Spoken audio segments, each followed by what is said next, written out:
Bem-vindos a mais um vídeo. Estamos aqui para comentar um pouquinho das minhas leituras do segundo trimestre do ano de 2024. Sim, estamos acabando o segundo trimestre, já estamos no meio do ano. O ano passa voando, mas enfim. Eu já fiz um vídeo com todas as leituras do meu primeiro trimestre, então janeiro, fevereiro e março. Agora temos o segundo trimestre com abril, maio e junho. E eu fiz separação porque eu não leio muitos livros por mês, eu não tenho um fluxo de leitura muito alto, não tenho um ritmo tão grande assim. E eu prefiro fazer esse resumão já com alguns livros aqui em vista, né? Então, se eu fizesse um resumo por mês, ia dar coisa de 2, 3, às vezes 5 livros no máximo. Então, eu decidi fazer esse resumo a cada 3 meses, que aí fica um pouquinho mais fácil de conversar um pouquinho sobre cada um desses livros, né? Bom, vamos começar então com os livros que eu li lá em abril e depois a gente vai seguindo aqui na ordem. Não vou dar muita nota e vou só comentar aqui por cima, especialmente porque tem vários livros que eu não fiz resenha, tem livros que não aparecem diretamente aqui no canal para vocês, então vocês podem ver um pouquinho da minha opinião sobre eles e também pedir algum vídeo específico aí, se vocês quiserem, deixar nos comentários o que vocês gostariam de ouvir mais por aqui no canal em relação a estes livros, certo? Bom, começando então com Os Miseráveis, que eu encerrei o segundo tomo. Na verdade, eu li majoritariamente na minha edição da Nova Fronteira. Eu falei um pouquinho sobre isso no meu vídeo, né, de 5 coisas para saber antes de ler Os Miseráveis. Trouxe aqui o segundo tomo dos Miseráveis da edição da Penguin, só para representar aqui, né, que eu encerrei a leitura, então, de Os Miseráveis. Mas, enfim, né, eu contei apenas um livro lido. Os Miseráveis foi relido, na verdade, aqui no primeiro semestre de 2024, só para deixar registrado, então, que houve a finalização dessa leitura, né? Até porque eu mostrei, então, o primeiro tomo lá no outro vídeo. Então, estamos aqui com o registro de que houve a releitura de Os Miseráveis. Depois eu li A Morte em Veneza, do Thomas Mann, tem resenha, eu gostei muito desse texto, dessa novela.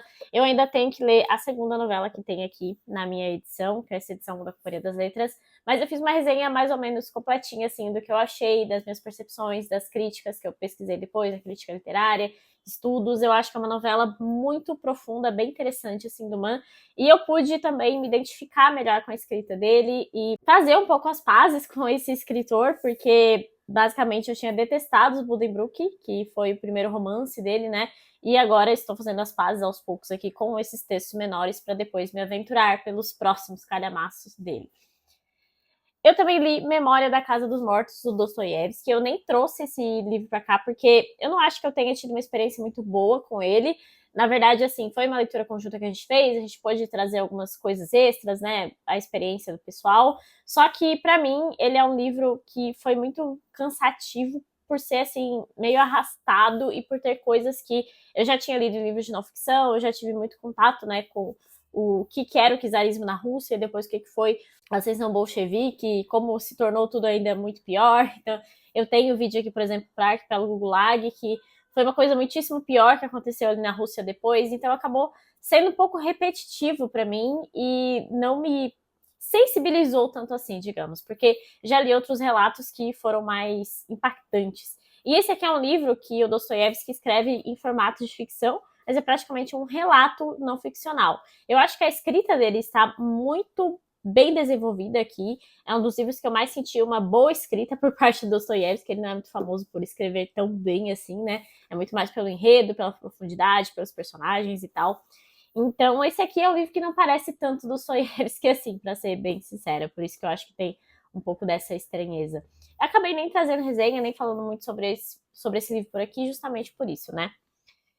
Inclusive, foi a mesma época que eu li Em Busca de Sentido, do Viktor Frankl, que aí é um relato de um sobrevivente ao campo alemão, né? Para não usar palavras aqui que façam o meu vídeo cair, enfim. E eu gostei muito desse livro. Esse aqui foi muito mais impactante e acabou que lendo os dois na mesma época parece que um ofuscou o outro, sabe? É óbvio que eu não estou dizendo aqui que o sofrimento que o Dostoiévski passou, as pessoas do regime czarista passaram, é menor que esse aqui. Não existe balança para sofrimento, né? Especialmente quando é sofrimento alheio. A gente não pode julgar, criticar nesse aspecto.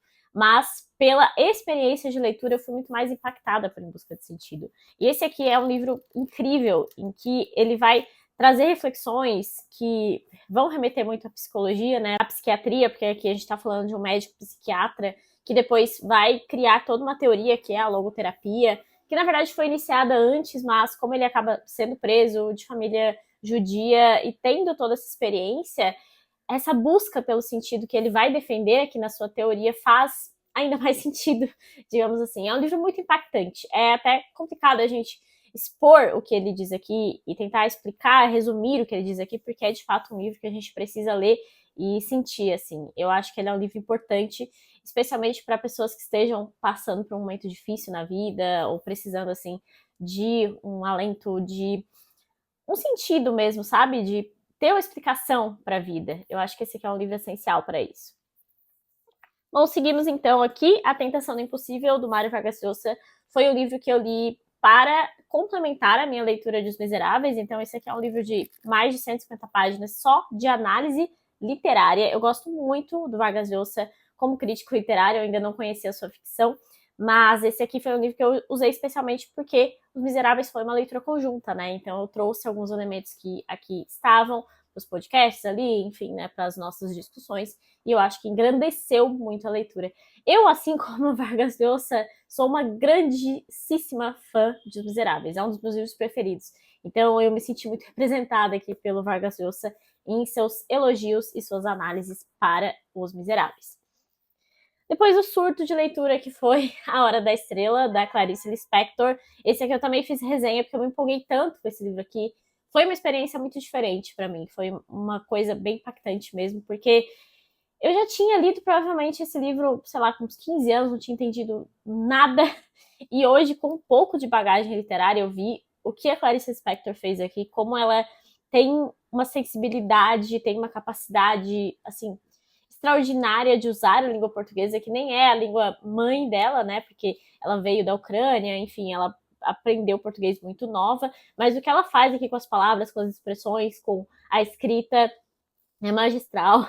E espero que eu tenha convencido vocês no vídeo de resenha que eu fiz, porque eu fiquei muito empolgada com esse livro, eu saí falando loucamente naquele vídeo, e eu gostei demais, assim, e pretendo continuar as minhas leituras de Clarice Lispector, especialmente porque esse aqui foi um livro nota 5 para mim. Eu não esperava que eu fosse gostar tanto dele, sabe? Um livro de não ficção aqui que eu li especialmente com a Morgana e com a Renata e com os pitacos ali da Nicole foi O Caminho do Artista, da Julia Cameron. E esse aqui é um livro muito interessante, é a Bíblia da Criatividade, como diz aqui na capa, né?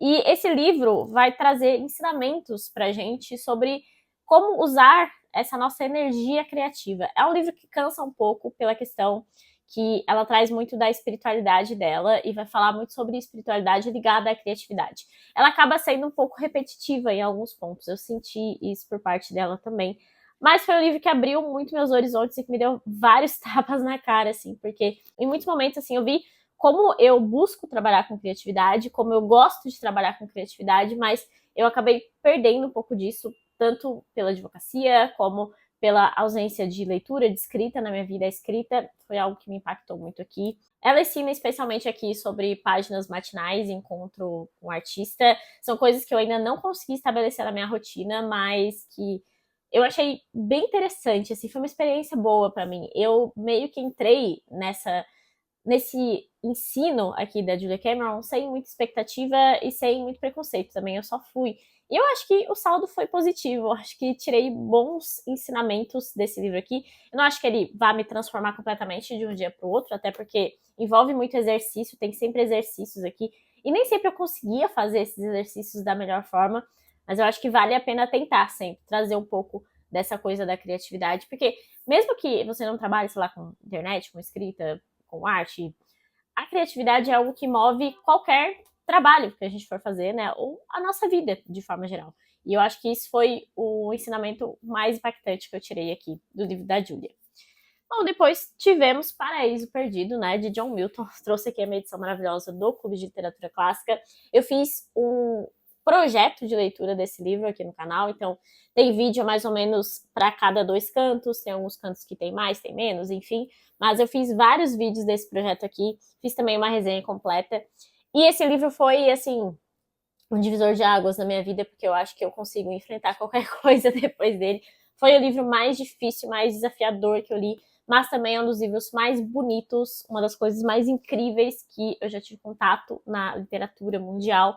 Então foi o livro que valeu cada esforço e que espero que vocês também fiquem com vontade de conhecer, por conta de tanto que eu falei dele já, tanto no projeto, tanto na resenha. Eu acho que ele é um livro incrível e que vale muito a pena essa tentativa. E além do Paraíso Perdido, eu coloquei aqui a HQ que eu li nesse trimestre, que foi também do Paraíso Perdido, né? E eu mostrei muito dela aqui nos meus vídeos do projeto, falei bastante, porque gostei muito da representação aqui e da forma com que a história foi adaptada, porque essa aqui é uma adaptação, a história não segue totalmente o livro, mas eu achei que ajudou bastante, assim, nessa questão do imaginário, né? Porque, enfim, Paraíso Perdido fala sobre a queda do homem, é uma ficção sobre Adão e Eva e a queda de Satã, e depois a queda do homem, que é oriunda da queda de Satã. Então, é um assunto que não é tão simples assim pra gente visualizar, embora o John Milton consiga bastante, assim, trazer essa coisa do visual, ele traz descrições que são muito boas nesse aspecto.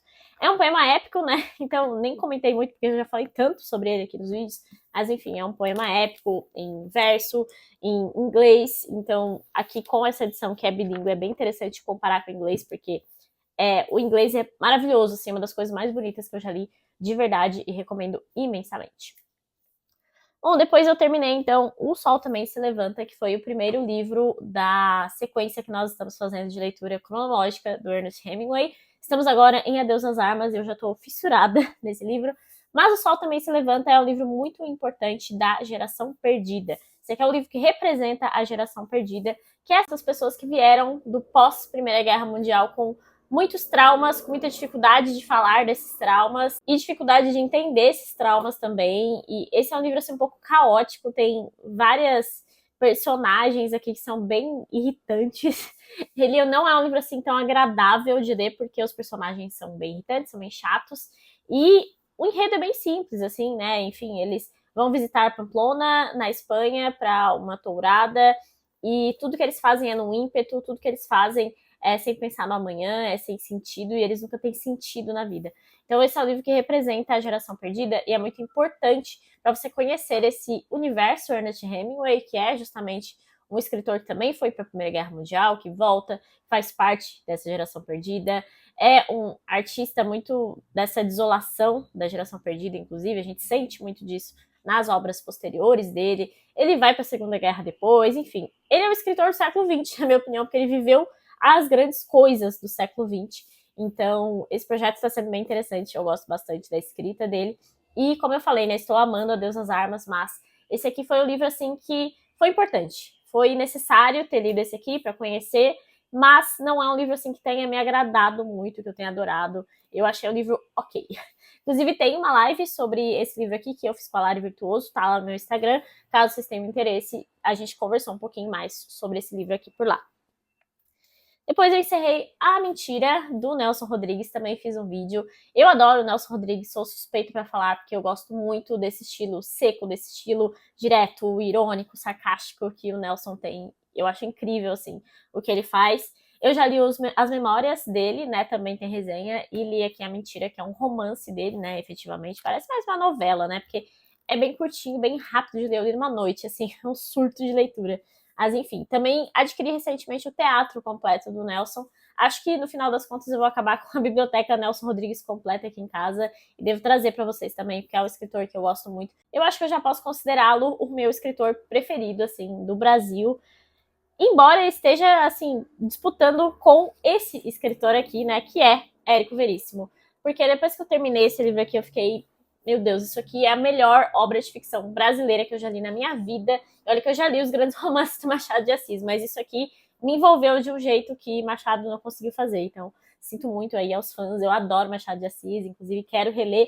Mas o que Érico Veríssimo fez aqui no Continente, além da maestria que ele traz aqui no aspecto da escrita, no aspecto natural das coisas, porque ele vai mesclando a natureza com os fatos, ele faz personagens aqui que são inesquecíveis, fatos inesquecíveis também, enfim. Além de tudo isso, tem a identificação, porque eu sou do sul do Brasil, e foi a primeira vez que eu vi uma literatura assim que eu pensei, caramba, estamos muito mais próximos disso aqui.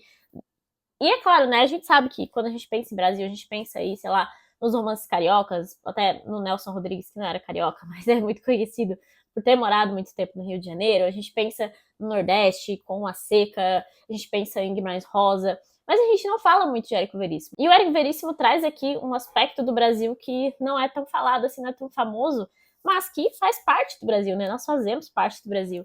E aqui não só vai falar do Sul, como dos conflitos, né, que aconteceram na história do Brasil, desde o Brasil Império até a proclamação da República, depois tem o Estado Novo do Vargas, enfim. Eu só terminei aqui O Continente, volumes 1 e 2, né? Eu estou lendo o Retrato, que aí é um livro que, por enquanto, não está me pegando tanto quanto esse aqui. Eu acho que a maioria das pessoas considera o Retrato um pouco mais fraco, mas a crítica ama, né? Enfim. E depois tem o Arquipélago ainda, mas eu fiquei totalmente apaixonada e eu fiz um vídeo bem grande também sobre O Continente volume 1, tentando convencê-los a ler essa obra-prima da literatura brasileira. Mais uma leitura conjunta aqui da nossa turma de literatura russa foi Taras Bulba, do Nikolai Gogol, que eu acho que é Taras Bulba, né? Tem um acento aqui. Enfim, eu sempre falo errado o nome desse livro aqui.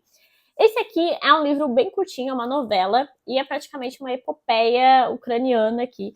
O Gogol, ele nasceu em território ucraniano, só que fazia parte já do Império Russo, né? E até hoje existe esse conflito até de povo, assim, né? Porque tem povos, por exemplo, os cossacos, que são o tema aqui dessa novela, que viveram tanto na região ucraniana quanto também no sul ali da Rússia, enfim.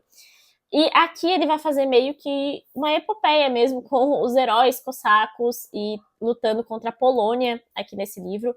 Se eu não me engano, se passa ali pelo século XVI, XVII, mais ou menos por aí. E o Gogol, ele tem essa característica, né, de trazer os aspectos culturais do povo ucraniano que não tinham tanta fama, não tinham tanta importância já ali no século XIX. Então ele tem essa grande importância de trazer o seu povo à tona, né? Isso é muito bonito também. Mas essa aqui foi uma novela que eu me arrastei um pouco para ler. O Gogol, ele é bem satírico, assim, nas suas obras posteriores, mas essa daqui é da primeira fase dele. Então é uma fase muito mais folclórica e que ele busca trazer esses elementos aí da sua região. Eu entendo a importância, eu achei um bom livro, assim, até o enredo é interessante. Tem uma questão aqui de um dos filhos de um chefe cosaco que vai se apaixonar por uma princesa polonesa, ele deserta, enfim, várias consequências aqui. É interessante, mas não é um livro também que eu tenha amado tanto assim. É um livro que eu gostei, e é interessante ter contato, né, com essas culturas e com esses fatos aqui que não são tão falados para nós, que a gente não estuda, né. Essa aqui, Taras Bulba, do Gogol, também foi uma leitura concluída. Estamos acabando aqui porque chegamos nas duas últimas leituras, que ambas têm resenha aqui no canal, inclusive. David Copperfield, do Charles Dickens, é um livraço, assim. Eu fiquei muito feliz por ter encerrado esse grande calhamaço do Dickens. Quero muito ler outras coisas do Dickens, assim, porque ele tem uma escrita fenomenal. Um escritor de primeira e consegue trazer um monte de tramas e juntar tudo isso na nossa cabeça, fazer personagens também inesquecíveis.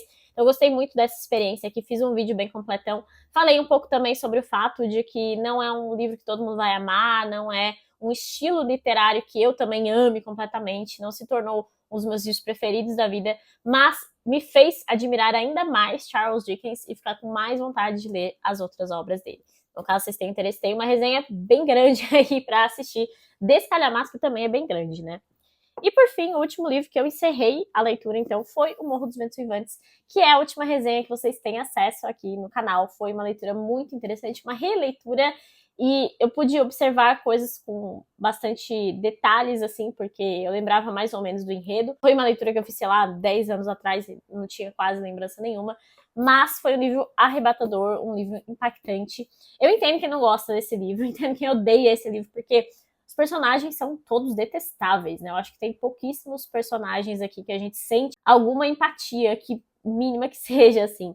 Mas é um livro muito bem escrito e eu achei a ambientação gótica, essa coisa toda do romantismo também, muito interessante. E eu costumo gostar de romances góticos, de romances do romantismo também, apesar de que o grande precursor, né, que é o Werther do Goethe, eu não tenho gostado muito, enfim. Tenho gostado mais, assim, desses romances, mesmo que eu entenda essa pegada muito melodramática, que o pessoal não costuma gostar tanto, sabe? Mas é uma leitura que me agradou bastante. Também não é um livro que eu falei, nossa, entrou para meus preferidos da vida, nota 5, 1 milhão de estrelas, nada disso. mas eu gostei muito, achei um ótimo livro e falei um pouquinho mais também na minha resenha, que é o último vídeo publicado aqui do canal. Bom, então esses foram os livros lidos aqui do segundo trimestre do ano, então, de 2024. Eu li uma média aí de 5, 4 livros por mês e pra mim está ótimo, tá um ótimo ritmo. Eu sigo aumentando aos poucos o meu ritmo de leitura a cada ano e pra mim isso é muito gratificante, muito bom trazer pra vocês esse avanço. Claro que eu tenho uma rotina totalmente diferente da de vocês, então se vocês não conseguiram ler tudo isso, não se sintam pressionados de nenhuma forma, é simplesmente a minha rotina de leitura e as minhas leituras. Desse começo aí de ano, temos ainda bastante tempo pela frente no ano de 2024, claro que a gente está chegando na metade, mas ainda dá para ler bastante coisa, caso você tenha ficado com interesse aqui em algum desses livros, deixa aí nos comentários, pede algum vídeo específico, fiquem à vontade por aqui. É isso, espero que vocês tenham gostado desse vídeo. Se vocês gostaram, deixe uma curtida, deixe seus comentários, como eu falei. Lembre-se de se inscrever no canal, porque isso me ajuda bastante. E até o próximo vídeo.